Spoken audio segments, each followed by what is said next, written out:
What does Donny van der Beek have to do? Out of a game in the rain that ended Manchester United 0, Chelsea 0. Before we all get all crazy and start getting our pitchforks at Ollie, look, I thought for sure this was the game. We're going to see Donny. Look, he looked good against Newcastle last week when he came on. And even though he played a limited amount of minutes against PSG, when he came on, he looked composed. You can see the quality in Donny. I think that's why you raised your eyebrows when he didn't come on at all. Same as me. At the end of the video, let me get back to this Donny van der Beek situation. I'll give you my food for thought at the end of this video, because I'll first want to recap the game against Chelsea. 0-0. A little bit disappointing. Some might say it's a bit of a snooze fest, but I beg to differ. Look, I love football. I'm obsessed with it. I found this fascinating. Yeah, this was a bit of a chess match for me. Horrible conditions. Pissing down rain in Manchester. But the great thing about conditions, both clubs had to play in it. The starting 11, there was definitely a few questions to be had there. I raised my eyebrows. I'm sure you did too. Dan James gets another start. Didn't see that coming. But when I was looking at Chelsea's squad, I can see why Ollie started Dan James. Look, I much prefer Dan James coming off the bench. 20 minutes to go. The opposition players are tired. When you got a young, hungry, pacey Dan James running at you with the ball, he can do serious damage. We've seen that many a times. But starting this particular game, look, Chelsea had Azpilicueta in defence and Thiago Silva. So I can see a case for Ollie thinking he can use Dan James's pace to get in behind, to cause trouble, maybe to open up gaps for Rashford to get in. So I could see that, even though I'd much prefer Mason Greenwood to start, or even Edison Cavani to start up top and put Marcus out wide. But yeah, there was a case there for Dan James. Juan Mata started again. Back-to-back starts for one in the Premier League. And I think that was justified. I thought he played well today. I thought he played well last week against Newcastle. Look, he's not the paciest player you'll ever see in your life, but he's got the creativity. Played a few good passes today. Almost scored if it wasn't for Mendy's great save. So I could say that was justified. Another one, probably the biggest eyebrow, was Fred and McTominay starting again. McStauce. Back-to-back starts for them. And I can see why they started this game. Look, I didn't agree with this. I thought this was the time now to bring Pogba back in. And probably the time to bring Donny into the situation. I think he's deserved his go. Like I said before, that performance against Newcastle off the bench last week, that pass to Juan Mata that led to the Rashford goal, I thought was sublime. You can see the qualities there. But yeah, I thought this was the time to rotate. But watching the game, I can see why Ollie starts McTominay and Fred. They are selfless players. They have the team first mentality. Anytime today we lost the ball, they would sprint back. They would find Chelsea players. They would plug holes. They'll go into tackles. They're good, honest players defensively. So I think that's why they started today. Often you see Pogba give the ball away selfishly and he just jogs back very slowly. And I can see why that would probably do Ollie's head in and why he would start Fred and McSauce. Look, I thought they both had good games. I thought McTominay was solid. Except that one play at the start where he gave the ball away twice in 10 seconds. I wasn't happy there. But other than that shaky 10 seconds, I thought he looked quality today. Fred's Fred. I just think Fred, he can be solid, Fred. But just at times when it's just, I don't know, it's just a tad frustrating. He could be playing good all game, but then it just comes to that crucial time where he has to play in that good through ball to someone, or he's got to find that pass, and he just hits it in row Z, and you're thinking, what was that? Come on, mates. It's just frustrating. But yeah, that's why I thought Ollie started Fred and McSauce. Honest players. Another interesting fact, as we're talking about the surprised inclusions, Harry Maguire, captain, back into the fray over Axel Tuanzebe. Look, I'm not surprised at that at all. There was no way we were going to see Axel start 2 games in a row, having 10 months off. I got an inkling that he'll start midweek in Champions League, but I've got no issues with Harry Maguire coming back into the squad. Look, it's going to be a crazy season this season, yeah? Look at this, yeah? Let's just talk about this for a second. We've got everyone dropping points. Look at all the big teams. Liverpool, City, Chelsea, Tottenham, Arsenal, United, all dropping points. And what are we, 5 games in? From Project Restart last year to the way the season ended, to the limited off-season these players have had to come back, and we're just thrashing them this season. They're in the mixer, game, midweek, internationals, to fly all over around the world, come back, Champions League, midweek, Premier League this week. It's just, we're asking so much of these players. It's absolutely sickening for me. I wish these players would have a bit more time off. But the world we live in now, where everyone's in it to make a buck, unfortunately these players aren't going to get time off, which is, my opinion, why we're going to see these inconsistent results. It's going to be the craziest season ever. We thought last season was crazy with the inconsistent results. We're already seeing it with Liverpool and City as well. So I just think Axel Tuanzebe is going to get his go. Harry Maguire, Lindelof, they're all going to rotate. The whole squad is. Even Donny van der Beek as well. But let me just say, Harry Maguire and Victor Lindelof were outstanding today. I thought they were immense. Won every ball that came their way. On the ball, very composed. Especially Victor Lindelof. I thought today he had a great game, Victor. Aaron Wan-Bissaka I thought was solid. Look, we all know Aaron Wan-Bissaka. I don't know how you feel about him. Going forward, he's amazing. He's probably one of the best defenders I've seen. But with the ball at his feet going forward, trying to take on players, trying to find passing, at times it could be hard to watch. He's not that good on the ball at all. I know he scored the goal against Newcastle, but he reminds me of Antonio Valencia. He'll knock the ball past you, try and beat you with pace, and just try and hit and hope, try and cross something in. He just hasn't got the skill. Like we seen Talas last week against PSG. Talk about a player, talk about a defender, composed on the ball, picking things out offensively. There's a big difference there. But defensively, he sound Aaron Wan-Bissaka. I thought he was solid today. Luke Shaw, not bad. Luke Shaw was basically just a typical Luke Shaw performance. De Gea was solid. A few good saves. Yeah, Harry Maguire as well.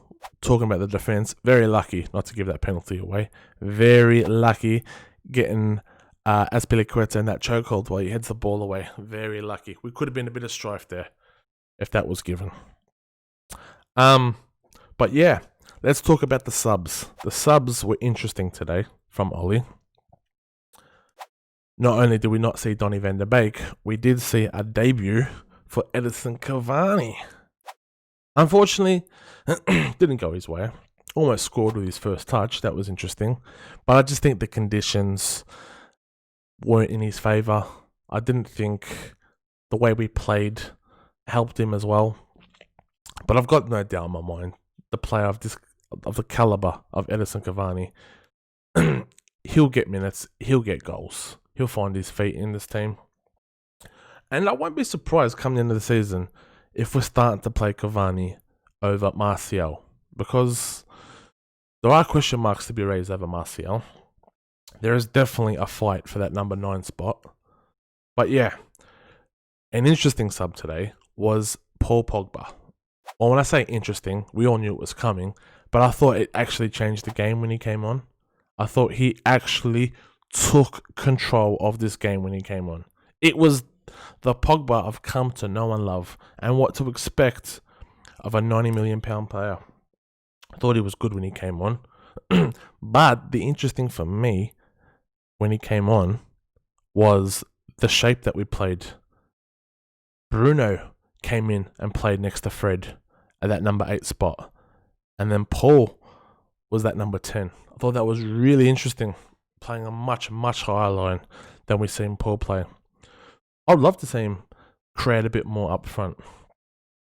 Greenwood was another interesting substitution, because if this was Van Gaal or if this was a Mourinho, 0-0. When did Greenwood come on? 10 minutes ago? Something like that. If this was a Mourinho game, that would have been an Axel Tuanzebe substitution. Shut up shop, we'll take the point, we'll move on. And this is where I love Ole Gunnar Solskjaer. He will go for it. He understands the Manchester United mentality. He will go for the games. Look, when they come off, like midweek, when he went for it, the smart tactical, positive tactics he bring with the substitutions against PSG. When they go your way, they look good. And unfortunately, when they don't go your way, when we don't get the points, people are there to criticise Oli. But I would pick every day of the week and twice on Sundays a positive substitution at home at Old Trafford, trying to get a result against anybody, no matter who the opposition, even if it's a Chelsea, a top 6 side. Rashford, I thought an interesting game. I thought he worked hard. He was everywhere, tracked back. Look, that shot against Mendy, it was a good save for Mendy. But it was very similar to the PSG chance he had. But it was a bit too close to Mendy for my liking. He had that 90th minute banger from outside the box as well. Another great save for Mendy. Let's talk about Mendy for a second in Chelsea. I think Mendy, yeah, there's still massive question marks for me that I talk about Mendy. Like, great shot stopper, made some amazing saves today, especially that one for Juan Mata. Thought that was really good. But on the ball, he looks just as bad as Kepa. Almost kicked it in his own net. He looks shaky. Keep an eye out for Mendy during the season. I'm going to keep a close eye out for him. But as a shot stopper, no question marks. He looks good. Yeah, Chelsea weren't their best. But like I said before, this is a crazy season. And not just that, Frank and Chelsea have spent a lot of money. All right, they got a lot of new players. Timo Werner, Kai Havertz, Hakim Ziyech came on. These players need time to gel. They need to learn to play with each other. And not only do they need to learn to play with each other, they need to implement Frank's tactics. I think they're going to be just like us this season, very inconsistent. But I think the day it does click with Chelsea, they're going to be scary. But I don't think that's going to be anytime soon. Maybe come towards the end of the season. That's just my prediction. Yeah. Question for you. Just something for you to think about. The Donny van de Beek situation. We touched on that at the start of the video. Do you think... Look, I'm just putting this out there. Alright? Maybe it's absolute gobshite. Just a load of bollocks. But I just had a thought. And I just want your opinion. Get them down below. You reckon Ollie not using Donny van de Beek is a fuck you to Ed Woodward and the board? Is he sending a message saying, if you don't give me the players I want, the money you spend on the player that I don't want, I'm just going to let him rot there? Look, I'm not saying Donny van de Beek is going to rot on the bench. Alright? For sure he's going to get used. Like I said before, mate, this is going to be a crazy season. But we all know Ollie wanted Jack Grealish. I don't think there's any secrets about that. And we made no attempt in getting Jack Grealish. He was there for the taking. Clearly, the Glazers did not want to spend the money. And I think Ole Gunnar Solskjaer is still pissed off with that call. Is that why we're seeing Donny on the bench? I'm not too sure. Food for thought. Could be absolute bollocks there, but just put that one out there. Get your comments in below. I want to hear what you think about that situation. Look, it's a long season. I've got no doubt in my mind he's going to get a go, Donny. Hell, I won't be surprised if he starts midweek in the Champions League. And I also won't be surprised come the end of the season, he'll be cemented in our starting 11. I won't be shocked at all. He looks quality. Especially when he finds his feet, gets used to the Premier League, the tempo of the game, gets used to the players. I've got no doubt in my mind. He is quality. But yeah, 0-0. Not the worst result in the world. Especially when you put into context, we've lost our first 2 games at home Old Trafford. Especially that last one, that 6-1 thrashing. A 0-0 is not the worst result. But it's not the best either. Okay? But like I said, it's going to be the craziest season ever. We need to put into context of what's the situation, us growing as a club. I want to see us attacking, creating chances. If we're not doing that, that's when I start to worry. Okay? But the results at some point need to come. Okay? I'm not worried 5-6 games into the season. Still a long way to go. It's a marathon and not a sprint. But yes, it will be a crazy season. But yeah, that's my food for thought on the Chelsea United game. Quickly, I just want to say, before I end this video, that be on the lookout for a video midweek. Got a new show coming to the channel. As you know, I like to talk about all games of football, not just United. And lately, you've probably seen, I make individual videos for individual games. But I'm going to change all that. I want to make a longer video, like a podcast type, hour long, something like that. I don't know. Something long, either way. And talking about all Premier League games, all things football. And not just that, after a couple of weeks, I want to take it to the live stream as well. I want to get you guys involved. I want to get you on the show, asking me questions, talking about topics that you want to hear. Interesting things ahead. But yeah, I think that's going to be cool. Yeah, get your thoughts and comments and opinions down below about the Chelsea game. Who was your man of the match? 3-2-1 today. Look, I don't think I'm going to pick a 3-2-1. I don't think anyone was particularly good that stood out. Probably Harry Maguire. 1 vote. 2. Who would I give 2 votes for? I'm doing this on the fly. I haven't even thought about this. 2 votes. Probably. Probably Fred. Thought Fred was good today. And man of the match for me, Victor Lindelof. Thought he was solid today. Yeah, get me your 3-2-1 down below. My name is Curtis. I'm blessed, football obsessed, and I wish you nothing but the best. Take care.